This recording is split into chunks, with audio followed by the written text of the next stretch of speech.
All right, let's talk about something that is, frankly, a homeowner's worst nightmare: water damage. We're going to walk through the whole thing, from that first moment of panic to finally getting your home and your life back under control. So if I asked you what the most destructive force in your home is, what would you say? Fire? Maybe wind? Well, think again. What's the one thing that can quietly, completely tear your house apart from the inside out? You're looking at it, a single drop of water. It seems so harmless, doesn't it?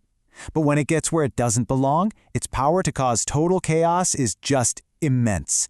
We're talking about weakening the very structure of your house, wrecking your stuff, and creating some really serious health hazards.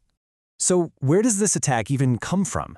Let's dig into the usual suspects, the things that can turn your home into a waterlogged mess before you even know what's happening. You know, it can be something super dramatic, like a pipe bursting and flooding a room in just minutes. Or it can be way sneakier, like a hidden leak under your foundation that you don't find for weeks.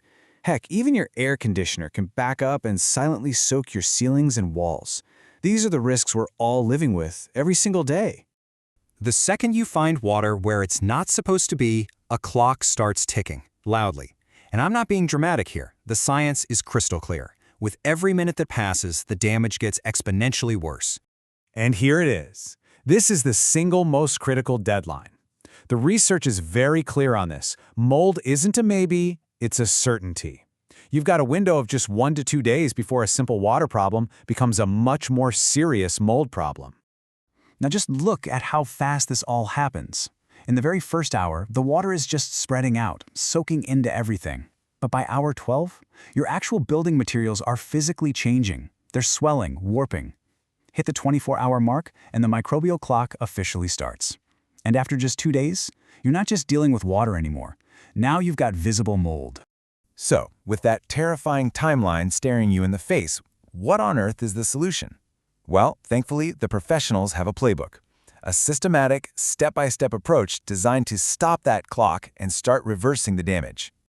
Pros hit this with a 3-phase attack. First up is the emergency response. Think of it like triage in a hospital.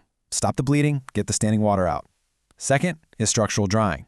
This is the really high-tech part, where they use specialized gear to literally pull hidden moisture out of the bones of your house. And finally, you have the restoration phase, where everything gets put back together again. Let's geek out on the science for a minute, because professional restoration is so much more than just shop vacs and fans. It's a precise process, and it's governed by some really rigorous industry-wide standards. And the key player you got to know about is the IICRC. Think of them as the people who literally wrote the rulebook for this stuff. Following their standards is what separates a professional job that actually prevents mold from a sloppy one that pretty much guarantees it's going to grow. Okay, this right here shows one of the very first things a pro has to figure out, and it's a huge deal. See, not all water is created equal. Category 1 water is clean, like from a broken water pipe. Category 2, or gray water, is a little dirty. Think washing machine discharge. And Category 3, black water, is the really nasty stuff, like sewage. And this matters because it determines what can be saved. With Category 3 water, anything porous, like your carpet or drywall, it's toast. It has to be removed, no questions asked. All right, so the immediate crisis is handled, the drying equipment is running, but let's be real. Your questions are probably just getting started. So let's get into some of the big ones that every homeowner has. This is the big one, isn't it? The million-dollar question. The one that keeps you staring at the ceiling at 3 in the morning. Is this massive, unexpected bill actually going to be covered? Okay, so here's the deal. For most policies, it all comes down to whether the damage was sudden and accidental. A pipe that bursts out of nowhere? Usually covered. A faucet that's been slowly dripping for 6 months because you didn't fix it? Probably not. And here's another really important catch. If the water came from outside, like a flash flood, that requires a completely separate flood insurance policy.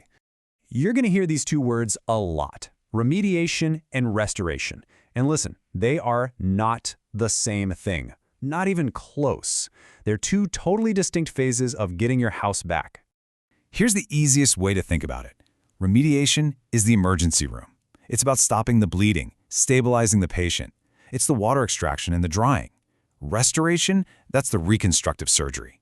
It's the rebuilding, putting up new drywall, laying new floors, and making your home look like it did before the disaster. One stabilizes, the other rebuilds. This is another one I know is on every homeowner's mind. When do I get my life back? When do I get my house back? And how long do I have to listen to these incredibly loud fans running 24/7? So you're typically looking at about 3 to 5 days for the actual drying. I know, that can feel like an eternity when your house is turned upside down, but trust me, rushing this part is the absolute worst thing you can do. That's how you get secondary problems like hidden mold. If things are really soaked, it could even stretch to a week or more, but 3 to 5 days is the average. And that brings us to the final and maybe the most important question of all. Your house is dry, great, but what now? The immediate goal is getting back to normal. But the real victory, the real win, is learning from this crisis so you're prepared.